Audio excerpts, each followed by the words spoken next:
Hi, it's Grandpa Bill. Do you remember the first time you ever had to make the choice of which direction your life would take? For me, it was my first year of high school. There I was pondering this list of classes that I had to choose from. Until that day, I'd been too busy being a child. Instead of considering our futures, my friends and I would be out riding our bikes or exploring old abandoned mines. Maybe we'd be on some big project like big game hunting with BB guns. Plans were always just spur of the moment, and they'd extend no further than, a weekend. Suddenly there I was having to choose classes to help me with my life's goals. What goals? I didn't have any goals. Until that moment, I'd never thought beyond the here and now. Well, I made the mistake of asking my friends about which classes to take. And I was told, just take the easy ones. Well, that's what I did my freshman year of high school. I took the easy classes. He was warmer than a summer breeze. He was softer than his silver hair. He was brighter than the twinkle in his eye as he rested in his easy chair. And I remember how he used to smile and tell me all about the folks back then. And if I had my way, I'd be there today, and I'd do it all over again. As you may have guessed by now, I've been leading up to a concept that I believe is true. You see, I really believe that this life is a school for the soul. And I'll break that down just a little bit. First of all, there's no sin in heaven. Heaven has no anger, no deceit, no violence, no lies, no pain, etc., etc. There's absolutely no immorality in all of heaven. And that makes learning slow for a soul. I mean, after all, how can you fully understand how wonderful happiness is if you've never felt sadness? How good truth is. But I wouldn't know that if I hadn't had the misfortune of feeling the pain of lies. How wonderful love is. And again, I wouldn't know that without having felt the pain of hatred. What I'm saying is, here in school, you get to see and feel and taste and smell and hear the full spectrum of good and bad. Just think about it a second. It's just not possible for a soul to get that full experience in heaven. Therefore, life on earth is school for the soul, or at least in Grandpa Bill's opinion. We're free to learn from those lessons, or we could become bitter and angry and even evil because of them.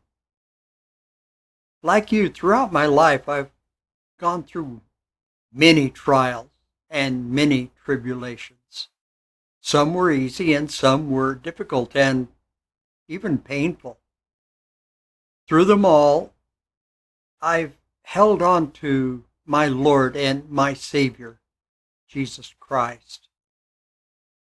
I don't know about you, but I've noticed a cycle of sorts in those life lessons. It seems that at the end of an especially hard or painful lesson, there's a period of rest. And then I have the dream. In this familiar dream, I meet with those in charge of my life experiences or lessons, if you prefer. And I'm told about another set of circumstances that I'm going to face in life.